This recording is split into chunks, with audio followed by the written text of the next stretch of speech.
क्या कुछ ऐसा आप बता सकते हैं कैलाश के बारे में? बड़ा बोलते हैं ना मिस्ट्री है वहाँ। एक नगरी का वर्णन आता है जो कैलाश पर्वत के पहाड़ के अंदर खोखले भाग में या उसके नीचे शायद हुआ करती थी। एलियंस क्या है? कुछ लोग कहते हैं वो भगवान थे। एलियंस क्या है? एलियंस का अर्थ जनरली वैसे तो इंग्लिश में तो विदेशी होता है, लेकिन अगर हम साइंस में इसका अर्थ देखें तो परग्रही, मतलब दूसरे ग्रह पे रहने वाला व्यक्ति। टाइम ट्रेवल के बारे में क्या कहेंगे? वैदिक ग्रंथों के अनुसार जो काल है, जो समय है, कालातीत है, वो कभी भी छेड़छाड़ नहीं किया जा सकता है, तो टाइम ट्रेवल पॉसिबल नहीं है। क्या पुनर्जन्म जो है इसके पीछे कोई साइंस है? मतलब ये साइंटिफिकली प्रूव्ड है कि पुनर्जन्म होता है?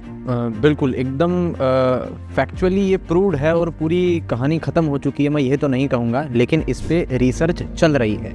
मेरी मान्यता में या मेरे विचार में पुनर्जन्म पूरी तरीके से सही है। हमारे तो ग्रंथों में बताया गया 84 लाख योनियां होती हैं, तो क्या ये बात सही है? साइंस इस चीज को तो नहीं मानता। साइंस भी बहुत ज़्यादा लाख में ही स्पीशीज को काउंट करता है, तो साइंस अभी डिनाई नहीं करता है कि 84 लाख नहीं है, क्योंकि हो सकता है इतनी ही स्पीशीज हो।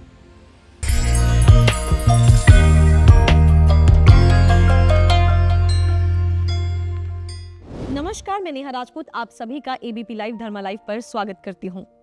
हर बार की तरह आपके सवाल होते हैं और हम जवाब देने के लिए अपने स्टूडियो में गेस्ट को बुलाते हैं। पिछली बार जो हमने पॉडकास्ट किया था, जो हमने इंटरव्यू किया था मोहित गौड के साथ, आप लोगों ने, बहुत सारे लोगों ने सवाल पूछा था रीबर्थ के बारे में, तो हमने सोचा कि क्यों ना आपके सवाल का जवाब देने के लिए मोहित को ही बुलाया जाए। तो सबसे पहले तो स्वागत है मोहित एक बार फिर से। पिछली बार जो आपने बहुत ही अच्छा एक हमारा इंटरव्यू हुआ था, लोगों को बहुत अच्छा लगा था, उसमें आपने बहुत सारी बातें की थी। एक जो टॉपिक जिस पे बहुत सारे क्वेश्चन पूछे गए थे वो था रीबर्थ का, तो आज हम उसी पर चर्चा करेंगे, पुनर्जन्म के बारे में। बड़ा इंटरेस्टिंग है, मुझे भी बहुत पसंद है। मुझे भी जानना है कि मुझे क्यों नहीं याद कि मैं पिछले जन्म में क्या थी, या कैसे किसी को याद रहता है कि उसका जो है ये पुनर्जन्म है या पिछला जन्म क्या था। तो ये सारी बातें ही आज करने वाले हैं। लोगों के सवाल भी लूंगी मैं जो उन्होंने आपसे पूछे हैं।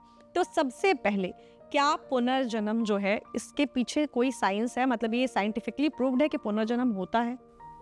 बिल्कुल एकदम फैक्चुअली ये प्रूव्ड है और पूरी कहानी ख़त्म हो चुकी है, मैं ये तो नहीं कहूँगा, लेकिन इस पे रिसर्च चल रही है। मेरी मान्यता में या मेरे विचार में पुनर्जन्म पूरी तरीके से सही है, और वो क्यों है अभी इसके भी तर्क दूंगा। लेकिन अगर आप एकेडमिया की बात करें तो इस पर अभी बहुत ज़्यादा ये हॉट टॉपिक है, इस पर रिसर्च चल रही है। एक यूनिवर्सिटी है जिसका जिक्र हमने पिछले पॉडकास्ट में किया था, यूनिवर्सिटी ऑफ वर्जीनिया। उसका तो पूरा एक डिपार्टमेंट ही है जो कि इसी पे रिसर्च करता है। उसका अगर आप जाके वेबसाइट का पेज देखेंगे तो वहाँ लिखा हुआ भी है द साइंस ऑफ री इनकारनेशन, और उन्होंने 40 इयर्स रिसर्च किया है। डॉक्टर इवियन स्टीवनसन एक चाइल्ड साइकेट्रिस्ट थे, डॉक्टर थे, MD MBBS थे, उन्होंने ये रिसर्च शुरू किया था और अभी इस रिसर्च को डॉक्टर जिम बी टकर कंटिन्यू कर रहे हैं। इसमें उन्होंने पूरी दुनिया से लगभग 2500 केसेस को, 2500 लोगों की जो पास्ट मेमोरीज के जो क्लेम हैं उन्हें लिया है। लिए तो बहुत ज़्यादा है, बट उनमें से काफ़ी सारे झूठ निकलते हैं, फॉर्जरी निकलती है, तो उन्हें वो नहीं लेते हैं। और जो 2500 सही निकले हैं, ऑटोप्सी रिपोर्ट करने के बाद में, मेडिकल टेस्ट करने के बाद में, हो सकता है कुछ लोगों का नार्गो टेस्ट करना पड़ा हो, लेकिन सब चीज़ें करने के बाद में जो 250 एकदम कॉन्क्रीट एविडेंस निकला है, एक स्टेटिस्टिकल डेटा निकला है, उन्हें इस रिसर्च में ऐड किया गया है और इस पर साइंटिफिक रिसर्च की गई है। अब आप अगर पूछेंगे तो मैं इसको और ब्रेक थ्रू करके बताऊंगा कि इसमें क्या क्या चीज़ें हैं। क्या क्या चीजें ये आप बताइए। तो इसमें जो 2500 जो लोग हैं तो वो क्लेम करते हैं कि हमें अपना पास्ट लाइफ यानी कि पिछला जन्म याद आ चुका है। और इस पे एक बुक भी है डॉक्टर जिम बी टकर की, वो है लाइफ बिफोर लाइफ, मतलब कि पिछली लाइफ, ये इसका एक लिटरली मीनिंग हो गया। तो उस बुक में ऐसे ही कुछ इंटरेस्टिंग केसेस पे बात की गई है, और वो केसेस कैसे काम करते हैं, कैसे उनको स्टडी किया जाता है, इस पे बात की गई है। तो इसमें क्या होता है कि अगर कोई छोटा बच्चा है, अगर उसे अचानक से अपना पिछला जन्म याद आ गया है, अब वो क्यों याद आता है और हमें क्यों नहीं याद आता है, वो हम अभी आगे डिस्कस करेंगे। तो उन्हें फिर वर्जीनिया यूनिवर्सिटी जो है वो स्पॉट करती है, जहाँ से भी उन्हें पता चलता है अपने सोर्सेज से, और उनसे सारे सवाल जवाब लिए जाते हैं। अगर वो कह रहे हैं कि मान लीजिए कि मैं राजस्थान में पैदा हुआ हूँ, और अगर मैं कहता हूँ कि मुझे अपना पिछला जन्म याद आ गया है और मैं श्रीलंका में चाय बेचता था, तो वो लिटरली जाएंगे श्रीलंका मुझे लेकर के और वेरीफाई करेंगे कि चाय कहाँ बेचते थे, क्या नाम था तुम्हारे, उस जन्म के पिताजी का नाम क्या था, और सारी चीज़ें जब वेरीफाई हो जाएगी तो वो इस चीज़ को एडमिट करेंगे कि हाँ पुनर्जन्म होता है। तो इसी टाइप से 2500 लोगों का लंबा डेटा इसमें लिया गया है। मुझे एक चीज़ आपसे जाननी है, और एक सवाल भी था ऐसा ही कि आखिर क्या होता है ऐसा डिफरेंट? क्या आप इसके बारे में कुछ बता सकते हैं कि कुछ ही लोगों को वो चीज़ें याद होती हैं बाकी लोगों को नहीं याद होती हैं। ऐसा किस तरीके के उनके बॉडी में या उनके माइंड में या उनके ब्रेन में चेंजेस होते हैं? क्या होता है कि कुछ ही लोगों को ये चीज़ें याद होती हैं? इसके पीछे यूनिवर्सिटी ऑफ वर्जीनिया ने भी कुछ रीजंस दिए हैं और कुछ रीजंस हमारे शास्त्रों में भी आते हैं। इससे पहले मैं ये बता देता हूँ कि पुनर्जन्म का कॉन्सेप्ट क्या है, क्योंकि हम अगर डायरेक्ट ये बोलेंगे कि पुनर्जन्म जो है वो पाखंड नहीं, अंधविश्वास नहीं है, साइंस है, तो लोगों के दिमाग में इतना ज़्यादा डॉगमा बन गया है कि पुनर्जन्म मतलब एक अंधविश्वास का ही सिनोनिम है, वो मानेंगे ही नहीं, फिर चाहे कितनी भी स्टडी हो। तो पुनर्जन्म का मतलब ये है कि अभी हमारी जो इनर सोल है, जिसे हम आत्मा कहते हैं, जो कॉन्शियसनेस है, साइंटिफिक टर्म में कॉन्शियसनेस है, वो जिस बॉडी को एक्सपीरियंस कर रही है, जब तक हमारी ये बॉडी सस्टेन करती है तब तक हम इस बॉडी के ओनर हैं। लेकिन जैसे ही किसी बायोलॉजिकल कारण से, डिफेक्ट होने से, एक्सीडेंट होने से या जिस भी रीज़न से हमारी बॉडी ख़त्म होती है, तो हमारी कॉन्शियसनेस स्पॉन्टेनियस या फिर किसी एक टाइम पीरियड के बाद में अनदर बॉडी को एक्सपीरियंस करेगी। ऐसा ही हमारी इस बॉडी के साथ भी हुआ होगा, क्योंकि ये बॉडी की तो हमें एज पता है। जैसे मेरी एज 20 ईयर्स है, तो 20 ईयर्स मेरी इस बॉडी की एज है। लेकिन जो अंदर कॉन्शियसनेस है, जो भीतर चेतना है, ये साइंस भी कहती है और न्यूरो साइंस भी कहता है कि कॉन्शियसनेस कभी भी क्रिएट नहीं हो सकती है। बहुत सारे साइंटिस्ट का ये कहना है कि कॉन्शियसनेस कभी भी क्रिएट नहीं हो सकती है, ना डिस्ट्रॉय हो सकती है। तो क्वेश्चन ये आता है कि हमारी डेथ के बाद उस कॉन्शियसनेस का क्या होगा। तो अब ये रीइंकारनेशन वाली स्टडी इस रिजल्ट पे आई है, इस और आई है, जो भारतीय सभ्यता कहती है, भारतीय दर्शन कहता है कि चेतना का नाश नहीं हो सकता है, शरीर का नाश हो सकता है। तो जैसे ही शरीर का नाश होता है, वो चेतना अचानक से अनदर बॉडी को एक्सपीरियंस करती है। अब क्योंकि अनदर बॉडी यानी कि किसी अन्य माँ के गर्भ में वो आत्मा अपने आप को पाएगी, यदि मनुष्य ही बन रही है तो अब मनुष्य ही बनेगी, वो एक और अलग डिस्कशन हो जाएगा। तो उसे अपनी पिछली मेमोरीज़ याद नहीं रहेगी। और अच्छी बात है, अगर याद रहेगी तो इस जीवन की ही इतनी समस्याओं से हम सामना नहीं कर पाते हैं, तो हम पिछले जीवन की यदि मेमोरीज हम रखेंगे तो हम नहीं जी पाएंगे। इसलिए ये एक नेचुरल प्रोसेस है। और यदि हम वेद की व्यवस्था को देखें, ईश्वर की व्यवस्था को देखें, तो इसका अर्थ यही है, इसका तात्पर्य यही है कि पिछले हम जन्म की मेमोरी भूलते जाते हैं और हमें नया शरीर मिलता जाता है ताकि हम सर्वाइव कर सकें। अब ये सवाल कि फिर कुछ लोगों को ये याद कहाँ से आ जाती है, तो नियम में तो ये नहीं है कि याद आनी चाहिए, तभी अधिकांश लोगों को याद नहीं रहती है। लेकिन इसे हम एक एरर या एक्सेप्शन कह सकते हैं, जो कुछ स्पेशल सर्कमस्टेंसेज हैं जिनमें ये ट्रिगर हो जाती है मेमोरी। या तो कुछ उस तरह के इंसिडेंट्स देख के, आपने मूवी में कुछ उस तरह की क्लिप्स देख ली जो आपके पिछले जन्म से रिलेटेड है, तो ट्रिगर हो सकती है। या फिर जिन बच्चों में ये चीज़ देखी जाती है तो उसे कार्मिक इम्प्रिंट बोला है रीइंकारनेशन की थ्योरी में। और वो एक्चुअल में ब्रेन में स्टोरेज होता है इसका, ऐसा तो हम नहीं कह सकते हैं, क्योंकि ब्रेन तो इसी शरीर के साथ बना है। तो हमारी जो वैदिक कर्मफल व्यवस्था है उसमें चेतना के साथ मन, बुद्धि, चित्त, अहंकार, ये 4 चीज़ों का सूक्ष्म शरीर माना जाता है। तो उसमें जो पर्टिकुलर चित्त होता है, उस चित्त में हमारी सारी मेमोरीज होती है जो कि हिडन फॉर्मेट में होती है। लेकिन जैसे ही मैंने सेम वैसी कोई चीज़ देखी जो कि पिछले जन्म में हुई थी, तो वो इम्प्रिंट मेरे ब्रेन में ट्रिगर हो जाएगा। और ट्रिगर होते ही मुझे एक चीज़ याद आई तो कड़ी से कड़ी जुड़ती गई और मुझे सारी चीज़ें याद आ गई। तो ये एक मैं कह सकता हूँ कि व्यवस्था में एक डिफेक्ट है, जो कि कुछ कारण से आया। डिफेक्ट भी नहीं कहूँगा, हमने वैसी चीज़ें देखी और वो चीज़ हुई। उसके पीछे बायोलॉजिकल रीजंस भी हो सकते हैं, बहुत सारे रीजंस हो सकते हैं, उस वजह से ये आती है। तो मुझे नहीं लगता कि जो पाखंड और अंधविश्वास कहते हैं वो इतना डीप में जाकर के पढ़ते हैं, बस सीधा अंधविश्वास कह देते हैं। एक और चीज़, जैसे हम रीबर्थ की बात कर रहे हैं, तो क्या ये ज़रूरी है कि, क्योंकि अभी हाल ही में एक न्यूज़ भी आई थी, मैं उसके बारे में आपसे बात करूँगी, क्या ये ज़रूरी है कि एक इंसान, जैसे पुनर्जन्म की बात की, तो जैसे मैं हूँ, मैं पिछले जन्म में, मैं अगले जन्म में मुझे मेरी चीज़ें याद रहे, मैं इंसान का ही शरीर लूँ? क्या कोई एक जन्म में इंसान का शरीर लिया, वो मर के उसने जानवर का शरीर लिया अगले जन्म में, और उसको भी पुरानी चीज़ें याद आ जाती हैं? क्या ऐसा हो सकता है कि इंसान को ही याद आएंगे? ऐसा नहीं हो सकता। ऐसा क्यों नहीं हो सकता? इसके पीछे एक इंटरेस्टिंग लॉजिक है और ये मिस कर देते हैं सवाल पूछते वक्त। कि पहली बात तो ये कि अगर एक व्यक्ति इंसान है और वो अगले जन्म में जानवर बन गया, गाय बन गया, कुत्ता बन गया, तो यानी अभी कोई कुत्ता है वो पिछले जन्म में इंसान होगा। तो अगर उसे याद भी आ गया तो आप उससे पूछोगे कैसे कि उसे याद आ गया है?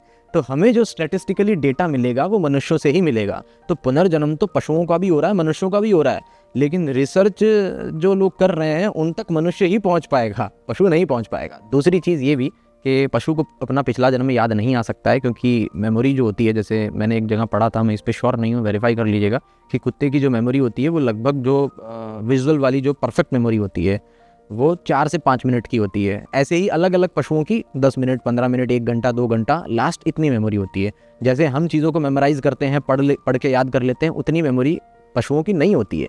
तो उन्हें ऐसी चीज़ें याद नहीं आएगी। ह्यूमन जो बॉडी है उसके चांसेस ज़्यादा हैं, और उसमें भी रेयर ऑफ रेयरेस्ट ये घटना घटती है कि किसी को अपनी पिछली मेमोरीज याद आ जाए। तो पुनर्जन्म सभी का होता है, लेकिन याद सबको नहीं आता है। नहीं आता। और जो ये एक सवाल जैसा था कि इंसान को ही याद आएगा, अगर जानवर को ये चीज़ नहीं याद आ सकती, याद नहीं आएगी। कुछ लोग कहते हैं कि ऐसा अभी तक कोई इंसान क्यों नहीं मिला जो ये कह रहा हो कि मैं पिछले जन्म में पशु था। तो अगेन वही बात है कि पिछले जन्म में वो जो पशु था तो उसकी मेमोरीज इतनी स्ट्रांग है ही नहीं कि वो रिलेट हो जाए। कोई लोग कहते हैं कि अगर एलियंस है तो किसी को ऐसा याद क्यों नहीं आता है कि मैं पिछले जन्म में उस गैलेक्सी के अंदर मैं ये जीव था। तो वो भी मेमोरीज जो है वो हमसे सिमिलर नहीं है।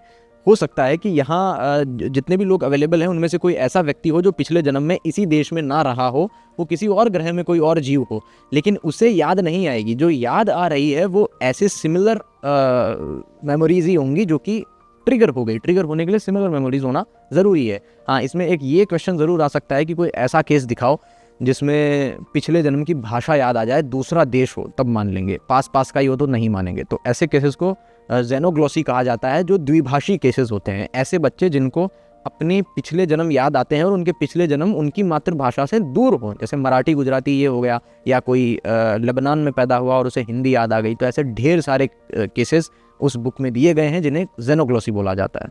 यानी साइंस रीबर्थ को मानता है। हाँ, और उस पे काम भी कर रहा है। उस पे काम भी कर रहा है, रिसर्च हो रही है। जानकारी दी हुई है रीबर्थ के बारे में। वेदों में तो पुनर्जन्म की बहुत सारी जानकारी है, क्योंकि वेद आत्मा को अविनाशी मानते हैं, अनंत मानते हैं, और शरीर को नश्वर यानी कि नष्ट होने वाला, क्षणभंगुर मानते हैं कि कभी भी नष्ट हो सकता है। तो शरीर नष्ट हो जाएगा और आत्मा को अपने कर्मों के अनुसार अगला जन्म मिलेगा। जैसे कि मान लीजिए मेरी अभी की मेमोरी है, जैसे पिछले पॉडकास्ट में मैं शायद मैं बताना भूल गया था कि मेरे पिताजी हिंदी साहित्य के व्याख्याता हैं, रविंद्र कुमार गौड़ उनका नाम है। तो ये मेरी एक मेमोरी है। अब यदि अगले जन्म में भी इससे सिमिलर मेमोरी अगर मैं कुछ पाता हूँ तो मुझे वो ट्रिगर हो सकती है। पर अगर अगले जन्म में यही चीज़ अगर दाएं बाएं हो जाती है और अगर कुछ और चीज़ें होती है तो मुझे याद आने के चांसेस कम होंगे। तो जो हज़ारों लाखों जो अरबों लोग हैं उनमें से वो रेयर चीज़ें जो कि रिपीटेटिवली घट रही है उनमें से कुछ लोगों को याद आती है, और उनमें से भी बहुत कम यूनिवर्सिटीज़ तक पहुँच पाते हैं। तो ये हम नहीं कह सकते हैं कि ऐसा केस भी हमें चाहिए, ये ऐसा केस भी चाहिए। हम किसी होटल में नहीं है कि हमें ये रेस्टोरेंट में ये वाली डिश जाके चाहिए। रिसर्च में जैसा डेटा आ रहा है उसे साइंटिस्ट स्टडी करते हैं और पूरी निष्पक्षता के साथ बताते हैं कि हाँ ये केस सही है। अभी साइंस इतना आगे बढ़ गया, हर चीज़ जो है देखा जाए तो किसी के पैर नहीं है तो पैर लग जा रहे हैं, बहुत सारी बाल नहीं है बाल आ जा रहे हैं, बहुत सारी चीज़ें हो रही है। क्या ऐसा आने वाले टाइम पे हम एक्सपेक्ट कर सकते हैं कि किसी को साइंटिस्ट जो है ऐसा रिसर्च करे और कुछ हो कि उसको अपनी पुरानी ज़िंदगी की सारी बातें याद आ जाए? क्या साइंस इतना आगे बढ़ पाएगा, आपको क्या लगता है? कि पुरानी जो मेमोरीज़ है वो याद आ जाए, हम ऐसा कुछ प्रयास करें इंटेंशनली। तो जितना धर्म ग्रंथों में मैंने पढ़ा है वहाँ आता है कि व्यक्ति को अपना पिछला जन्म ये जो प्रकार था ट्रिगर हो जाना, इसके अलावा नहीं आ सकता है, बशर्त कोई योगी हो। यदि कोई योगी है तो वो अपने पिछले बहुत सारे जन्म याद कर सकता है। जैसे गीता में आता है, श्री कृष्ण कहते हैं कि मुझे अपने सारे जन्म याद हैं, पिछले सभी जन्म मुझे याद है, लेकिन तुम्हें याद नहीं है। तुम्हें लग रहा है कि ये तुम्हारा पहला शरीर है इसलिए तुम डर रहे हो इस शरीर के खत्म होने से, लेकिन ये तुम्हारा पहला शरीर नहीं है। तो यहाँ से भी पता चलता है कि जो योगी होते हैं उन्हें अपने पूर्व जन्म याद होते हैं, लेकिन सामान्य मनुष्यों को याद आ पाएगा इसकी अगर कोई टेक्नोलॉजी है तो मैं इस पर कुछ भी कमेंट नहीं करूँगा। नहीं है, नहीं, मैं आपसे ये जानना चाहती हूँ क्योंकि साइंस इतना आगे बढ़ रहा है, तो क्या ऐसा किसी दिन पॉसिबिलिटी है कि वो चीज़ जो है वो लोगों को किसी तरीके से पता की जाए, या कि क्या हो रहा है? ऐसा हो पाएगा या नहीं इस पर तो कमेंट करना मुश्किल है, लेकिन मैं यही कहूँगा कि ऐसा ना हो तो ही बेहतर है, क्योंकि अपना पूर्व जन्म ज़बरदस्ती याद करना ये ऐसा है कि एक श्राप को अपने गले लगाना। जिन लोगों को अपना पूर्व जन्म याद आ जाता है, जिन बच्चों को, उनकी ज़िंदगी बहुत खास नहीं चलती है, दुख में और डिप्रेशन में ही उनका जीवन चलता है। एक सवाल जो भी उस टाइम हम बात कर रहे थे, जो आपने बोला कि लंबा हो जाएगा, उस पर बस थोड़ा सा आप बताइएगा। लोग बोलते हैं हमारे तो ग्रंथों में बताया गया 84 लाख योनियाँ होती हैं जो है, तो क्या ये बात सही है? साइंस इस चीज़ को तो नहीं मानता। क्या आपने कहीं किसी तरीके से स्टडी की हुई है कि एक इंसान जो है उसकी 84 लाख योनियाँ होती हैं? ऐसे मतलब साइंस भी बहुत ज़्यादा लाख में ही स्पीशीज़ को काउंट करता है, तो साइंस अभी डिनाई नहीं करता है कि 84 लाख नहीं है, क्योंकि हो सकता है इतनी ही स्पीशीज़ हो। लेकिन मुझे अभी तक मुझे वैदिक टेक्स्ट में नहीं मिला है कि एग्जैक्ट 84 लाख योनियाँ ही होती हो सकता है ये कोई लोक वाक्य हो या फिर कहीं रेफरेंस हो, पर मैंने अभी इस बारे में नहीं पढ़ा है। पर हाँ, मैं ये भी कहूँगा कि साइंस अभी इसको नेग्लेक्ट नहीं करता है, क्योंकि साइंस के अकॉर्डिंग अर्थ पे ही लाखों स्पीशीज़ मौजूद है, हो सकता है कि 84 लाख ही मौजूद हो। टाइम ट्रेवल के बारे में क्या कहेंगे? हालांकि जो ये थोड़ा सा आउट ऑफ द टॉपिक जा रहा है, लेकिन हाँ हम जरूर क्योंकि इंटरेस्ट होता है ऐसी चीज़ों में। हाँ, तो टाइम ट्रेवल के बारे में क्या कहेंगे आप? ये सवाल बड़ा आता है। टाइम ट्रेवल के बारे में अगर मैं 2 मिनट बोलूँ तो अभी मॉडर्न साइंस के अकॉर्डिंग भी टाइम ट्रेवल पॉसिबल नहीं है। बहुत सारी हाइपोथेसिस हैं कि ऐसे ऐसे टाइम ट्रेवल हो सकता है, और कुछ लोग कहते हैं कि हम जल्दी से अगर लाइट की स्पीड में हमने कोई ट्रेन बना ली तो हम जल्दी से फ्यूचर में ट्रैवल कर जाएंगे। तो मुझे लगता है ये टाइम ट्रैवल नहीं है। फ्यूचर में तो हम ट्रैवल कर ही रहे हैं, पिछले हम 2-3 घंटे से फ्यूचर में ही ट्रैवल कर रहे हैं। ज़्यादा स्पीड से भी कर लेंगे तो हमने अपने अनुभव को रोक लिया और हमने ट्रैवल कर लिया। टाइम ट्रैवल तब होगा जब हम पास्ट में ट्रैवल कर पाएँ। फ्यूचर में तो हम ट्रैवल कर ही रहे हैं, हम पास्ट में ट्रैवल करके वहाँ कुछ चेंज कर पाएँ। तो वैदिक ग्रंथों के अनुसार जो काल है, जो समय है, वो कालातीत है और वो कभी भी छेड़छाड़ नहीं किया जा सकता है। तो टाइम ट्रैवल पॉसिबल नहीं है। इसके लिए मैं एक छोटा सा तर्क दूंगा जिससे आपको क्लियर हो जाएगा कि टाइम ट्रैवल पॉसिबल नहीं हो सकता। ऐसा मेरा मानना है। अगर किसी का ऐसा मानना है तो वो समझा देगी कैसे पॉसिबल है। तो एक ग्रैंडफादर पैराडॉक्स नाम से एक फिनोमिना है, उसमें ऐसा कहा जाता है कि अगर मैं टाइम ट्रैवल करके अपने ग्रैंडफादर को यानी अपने परदादा जी की जाके मृत्यु का कारण बन जाता हूँ या फिर उनकी शादी होने से रोक लेता हूँ, तो क्या मैं ऐसा कर पाऊँगा? तो सोचिए, अगर मैंने जाकर ऐसा कर दिया तो मैं पैदा ही नहीं होऊंगा, और अगर मैं पैदा नहीं हुआ तो मैंने जाके ये किया कैसे, और अगर मैं जाके ये कर नहीं पाया तो फिर मैं पैदा हो गया, और अगर मैं पैदा हुआ हूँ तब तो मैं जाके ऐसा करूँगा, और कर दिया तो मैं पैदा कैसे हुआ? तो ये एक पैराडॉक्स हो गया। तो ऐसा कभी भी पॉसिबल नहीं हो सकता है। जैसे ही मैं अपने ग्रैंडफादर की शादी होने से रोकूंगा या फिर उन्हें यदि मैंने मार दिया तो फिर निश्चित सी बात है कि मैं वहीं पर खुद समाप्त हो जाऊंगा, और अगर मैं समाप्त हो गया तो मैं यहाँ तक आया कैसे? तो इसे ग्रैंडफादर पैराडॉक्स बोलते हैं, और ये कहता है कि टाइम ट्रैवल कभी भी पॉसिबल नहीं है, क्योंकि पास्ट में जाके हम चीज़ों को चेंज करेंगे तो बहुत सारी ऐसी इंटरेस्टिंग चीज़ें जो हम सोच सकते हैं और वो पॉसिबल नहीं हो पाई। अगर आपके इस जो है आपकी इस बात पर कोई आपको काउंटर करे तो? इस ग्रैंडफादर पैराडॉक्स का तो कोई काउंटर नहीं कर सकता है, क्योंकि ये पैराडॉक्स एकदम प्रूव्ड पैराडॉक्स है। हाँ, बट अगर कोई ऐसी थ्योरी लेके आता है कि हाँ ऐसे टाइम ट्रेवल हो सकता है, तो मुझे तो अब भी नहीं लग रहा है कि हो सकता है, क्योंकि मैं नहीं मानता ऐसा हो सकता है। पर अगर कोई ऐसा मानता है कि हो सकता है तो वो करके दिखाए। एक और ये भी आउट ऑफ द टॉपिक ही जा रहा है, क्योंकि क्या होता है ना, जब आपको कोई ऐसा इंसान जो आपके कहते हैं ना जिज्ञासा को शांत करे, पिछली बार वाली बात फिर से लूंगी, तो एक और बड़ा दिमाग में सवाल आता है मोहित कि लोग कहते हैं कि जैसे हम यहाँ हैं, आप मोहित यहाँ हैं अर्थ पे, ऐसे और भी बहुत सारे प्लैनेट्स हैं जहाँ पे मोहित होंगे। क्या इस तरीके की कोई रिसर्च चल रहा है कि इंसान का, मंगल की बात नहीं कर रहे, चांद की बात नहीं कर रहे? हाँ, मैं समझ गया। आप समझ गए मेरा सवाल? पैरेलल यूनिवर्स से रिलेटेड ये है। हाँ। और एक सेगमेंट है, कभी साइंस पे ही और लंबी बात करेंगे तो, एक है साइंस और एक है पॉप साइंस। तो पॉप साइंस का मतलब है साइंस की वो फिक्शनल चीज़ें, पॉपुलर चीज़ें जो कि लोगों को इंटरेस्ट साइंस में डेवलप करने के लिए लिखी जाती है। उसमें कुछ साइंटिफिक कंसेप्ट होते हैं लेकिन कुल मिला करके इंटरेस्टिंग चीज़ें बनाई जाती है। तो ये जो पैरेलल यूनिवर्स वाली चीज़ है और टाइम ट्रेवल वाली भी जो चीज़ है, ये पॉप साइंस में आती है। मतलब कि इसके पीछे कोई ऐसी रिसर्च नहीं है कि ऐसा होता है, लेकिन ये पॉपुलर करने के लिए। हाँ, बहुत सारे यूनिवर्स होते हैं, बहुत सारे ब्रह्मांडों का जिक्र पुराणों में भी है, वेदों में भी है। कि जैसे मैंने अपनी जो मैथमेटिक्स वाली रिसर्च है उसमें भी मैंने एक यजुर्वेद के 40वें अध्याय का एक मंत्र इस्तेमाल किया था, ओम खम ब्रह्म। वो शून्य में भी काम आता है और आकाश में भी काम आता है। तो इस तरह की आकाश वाली बहुत सारी चीज़ें हमारे वेदों में है। लेकिन ये जो पैरेलल यूनिवर्स वाली है, अच्छा एक और क्या चीज़ होती है कि जो भी इंटरेस्टिंग और पॉपुलर चीज़ें चल रही है, हम ऐसा सोचते हैं कि ये वेदों में हो। मैं कह रहा हूँ कि वेदों में वो चीज़ें हैं जो शायद अभी हमने सुनी भी नहीं है, वो हमें सुननी चाहिए। न कि हमने कहीं टीवी मूवी से कोई चीज़ देख ली, ये भी वेदों में हो सकता है वेदों में उसकी भी बाप चीज हो, तो हमें उस पर ध्यान देना चाहिए। ये आया मोहित के अंदर से, आपकी जैसे जो भी जितने यूथ होंगे, अब देखिए मोहित रिसर्च करते हैं लेकिन बातें आप ही जैसी है। और मेरे दिमाग में है, मेरे जहन में ऐसी बहुत सारी चीजें हैं जो कि वेदों से मैं बता सकता हूँ, काल के बारे में, समय के बारे में, लेकिन वो शुरू से लेकर अंत तक पूरी व्याख्या मांगती है, क्योंकि उसमें ऐसी कोई भी चीजें नहीं है जो बहुत ज्यादा सुनी गई हो, जिन पर बहुत ज्यादा चर्चा हुई हो।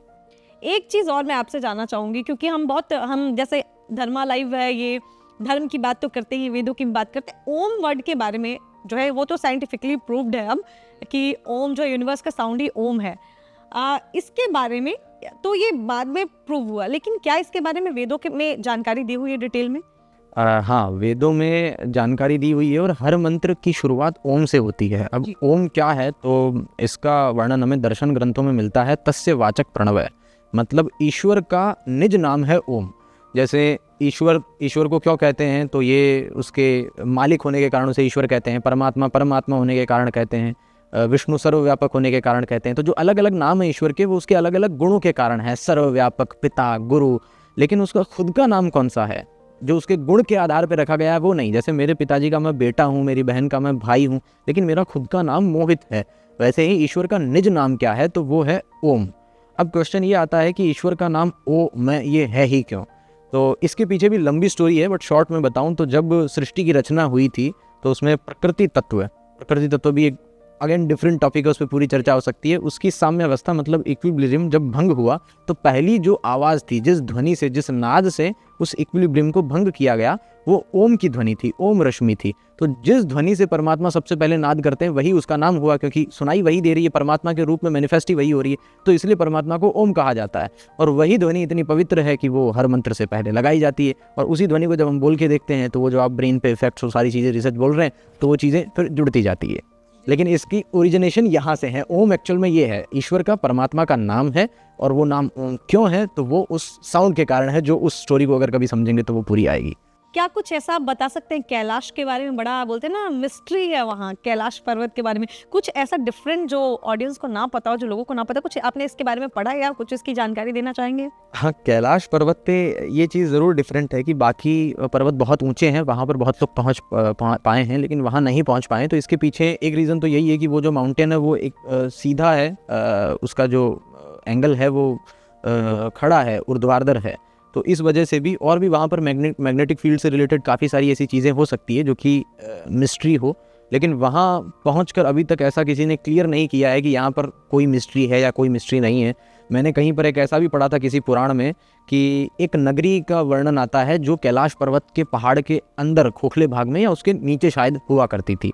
तो ऐसी कुछ मिस्ट्रीज़ हैं जो कि हो सकता है कि अगर वहाँ हम खुदाई करें तो आज भी कोई नगरी हो, ये तो मैं नहीं कहूँगा, लेकिन पुरानी कोई नगरी हो, उसके पुरातात्विक अवशेष मिल जाए। में जो आपने बताया जानकारी दी ये कहीं किसी पुराण में या फिर किसी ऐतिहासिक ग्रंथ में है, किसी स्मृति ग्रंथ में है। तो अगर वहाँ हम आर्कियोलॉजिकल एग्जीबिशन करते हैं तो हो सकता है वहाँ पूरी एक नगरी मिले या फिर ऐसा कुछ मिले।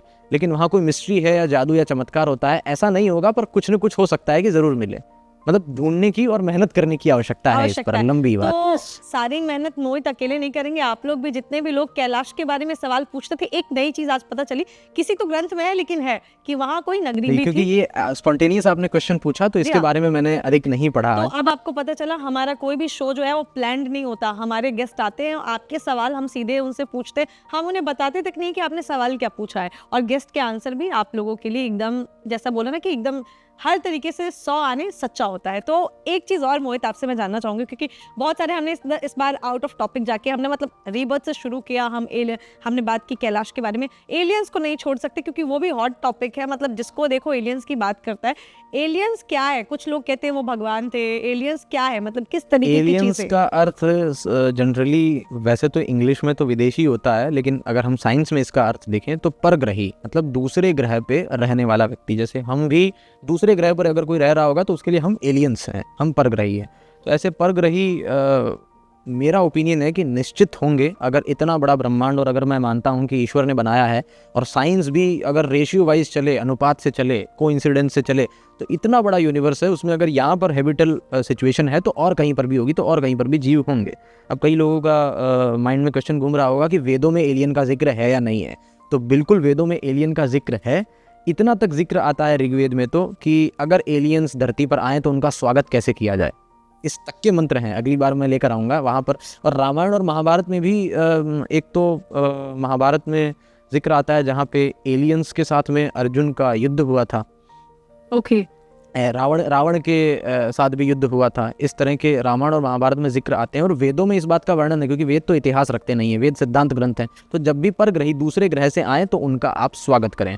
और इस ग्रह से दूसरे ग्रह पर ऋषि लोग या दूसरे जो विद्वान लोग हैं वो यात्रा करने के लिए स्वचालित विमानों का, मतलब ड्राइवरलेस जो विमान होते हैं, एयरप्लेन्स होते हैं, उनका उपयोग करें। ऐसा भी हाँ ऋग्वेद के 10वें मंडल में है ये। तो अगली बार आप ज़रूर एलियंस के बारे में थोड़ा बात करेंगे, क्योंकि बहुत सारे सवाल एलियंस के बारे में आते हैं। बाकी मोहित, बहुत अच्छा लगा फिर से आपसे बात करके। और जितने भी डाउट्स होंगे, सवाल होंगे, आप कमेंट सेक्शन में लिखिएगा। इस बार हमने डिफरेंट टॉपिक पे जो है थोड़ा आपको आपकी जिज्ञासा को शांत करने की कोशिश की है। डिटेल में बात करने के लिए हम फिर से एक बार आपने मोहित को जिज्ञासा बुलाएंगे। बढ़ा दी शांत करने की बजाय। हाँ, हमने बढ़ा दी इस बार, क्योंकि हमने अलग अलग टॉपिक, चाहे वो एलियन हो, चाहे वो माउंट एवरेस्ट हो, बहुत सारे लोग इन टॉपिक्स पे आजकल देखा जाता है ना कि हर कोई छोटे जहाँ भी देखो चैनल्स पे पॉडकास्ट होता है, यहाँ है ये चीज, पॉडकास्ट यहाँ होता आया है, एलियन, वहाँ गया एलियन। तो ये पॉडकास्ट बातें लोग बहुत करते हैं, लेकिन साइंस की बात कोई नहीं करता। तो मोहित से ये सारे सवाल इसलिए पूछे जा रहे हैं और हम इसलिए पूछते हैं क्योंकि जब आप बोलते हैं साइंस कहाँ है, ये तो बस ऐसे ही किसी ने हवा में बात कर दी होगी। तो हम एक साइंटिस्ट से ही बात करें, एक रिसर्चर साइंटिस्ट तो से नहीं, ही बात कर रहे लेकिन हैं। रिसर्चर कह सकते हैं। हम आप आने वाले समय के साइंटिस्ट ही कहे जाएंगे। मोहित बस 20 साल के हैं और बहुत ही अच्छा काम कर रहे हैं, हम फिर से आपको बताना चाहेंगे। तो जितना भी इनका रिसर्च है वो रिसर्च करते हैं, उसके बाद ही किसी को जानकारी देते हैं। और एक और चीज़, चाहे कोई भी हो, हर बार हम कहते हैं आप अपना भी होमवर्क ज़रूर कीजिएगा। ये जितनी भी बात करते हैं, जो रेफरेंस देते हैं, उसको जाकर क्रॉस चेक कीजिएगा, ताकि आपको भी पता चले कि सामने वाला इंसान जो है आपसे सच ही बोल रहा है। बहुत बहुत शुक्रिया, बहुत अच्छा लगा आपसे फिर से बात करके। मैं भी अपने सवाल फिर से लेकर आऊँगी, जनता के सवाल लेकर आऊँगी और हम फिर से जुड़ेंगे, फिर से मिलेंगे आपसे। तब तक के लिए खुश रहें, ख्याल रखें, नमस्कार।